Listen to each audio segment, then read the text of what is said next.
Hello, hello, hello. Magandang hapon mga boss. Reaction video naman tayo sa mga nangyayari dito sa natin, sa bansa natin. Pero bago ang lahat, bago tayo mag-reaction video, may papakita muna ako sa inyo. Pampagod vibes lang to Ito, tingnan natin. Buti rin nakapag-harvest na tayo dito sa amin, nakapag-harvest na kami, kakatanim lang so hindi, buti na lang yung timing, hindi yung bago aanin, nakapag-anin na tayo.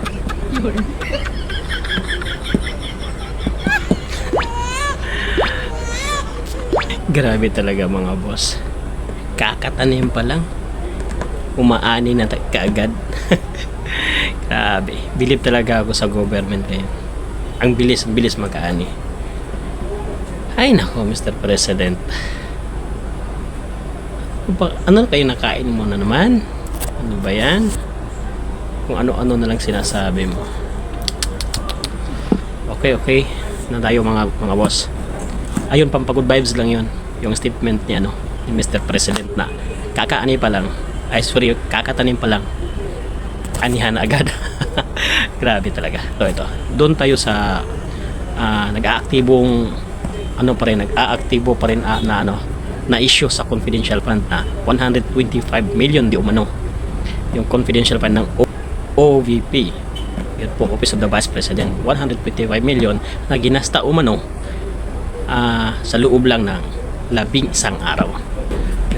Yun, hanggang doon pa rin sila sa issue na yun. Sa mga Quadcom dyan, ito panawagan ko sa mga Quadcom to para sa inyo.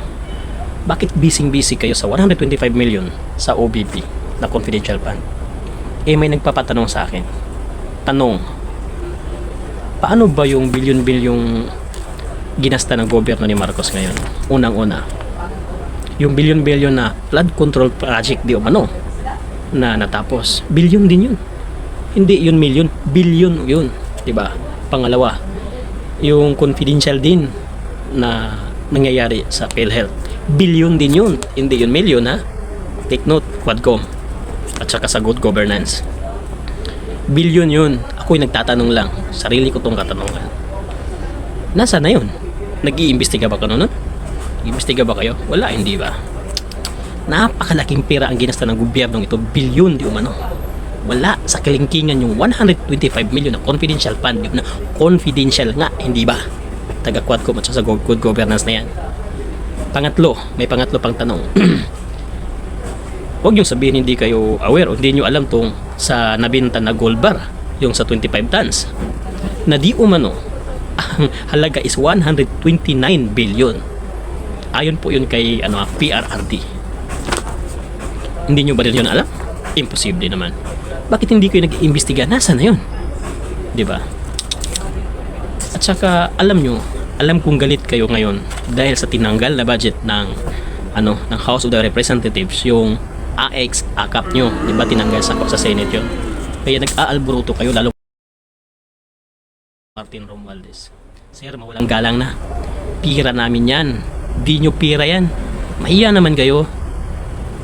Yung sa AKAP at AX nyo, alam nyo may recommendation ako, ito recommendation ko to ito, nakikita ko to na epektibo talaga. Ang recommendation ko ay ganito, yung in case na AKAP at AX yung binibigay nyo, bakit hindi na lang suportahan nyo yung yung kay Senator Go, yung Malasakit Center. Yun, maganda yun. Yung AKAP at AX ninyo, isang bigayan lang yan, pagkatapos wala na. Tapos may pa yun, may priority pa yan. Totoo yun, di yun sa Samantala, kung sinusuportahan nyo yung kay Bongo na kay Senator Bongo na Malasakit Center nationwide, free hospitalization sa lahat, mas maganda yun kaysa AX, forever yun. Yun ang punduhan nyo. Pakinggan nyo to, itong kay Iko. Ito, pakinggan nyo. Kumusta po inyong Malasakit Center doon, ma'am? Lagi pong ubos. Daming pasyente, no? Sobra po. Yung mga poor and indigent patients. So wala po kaming nire-refuse. So kayo po yung naniniwala na nakakatulong yung Malasakit Center? Ay, opo. Malaking. And the patients appreciate it. And we get a lot of commendation and positive feedback. Maraming salamat sa pag-establish ng Malasakit, sa pagtulong sa pag-establish ng Malasakit Center. Okay naman sir, at maraming pasyente ang nakaka-avail ng free na services. Salamat, nakakatulong naman sa mga kapatid natin doon. Yes Lalo po. na sa mga Muslim. Opo, puro libre po because of malasakit. Salamat po. Alagaan niyo po yan. Para sa Pilipino talaga yan. Maganda naman po ang kinalalabasan ng Malasakit Center natin. Maganda po at positibo po sa tao. At maraming salamat po sa Malasakit na sa ating MAIP. Maraming pasasalamat po nila. Laking tulong po itong Malasakit Center na hindi na sila mahirapan pang lumabas ng ospital para humingi po ng tulong. O di ba? Napaka-aktibo ng Malasakit Center Digo. Doon kayo mag-focus. Hindi kayo yung sa ano, sa AX na yan, tsaka sa akap na yan. Doon kayo sa Malasakit Center. I-nationwide nyo yan para free ang hospitalization ng lahat ng Pilipino. Yun, free lahat. Oh, mas maganda pa yun.